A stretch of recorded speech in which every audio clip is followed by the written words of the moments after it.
ইয়াৰ আমাৰ বিহুৱতী বিহু আমাৰ ৰঙালী বিহু এয়া আমাৰ হুঁচৰি দল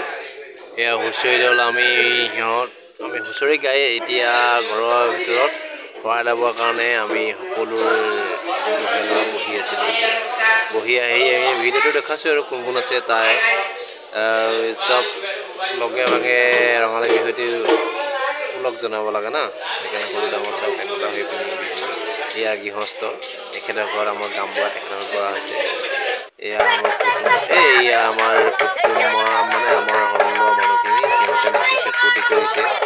ঢোল গান নাচ বজাইছে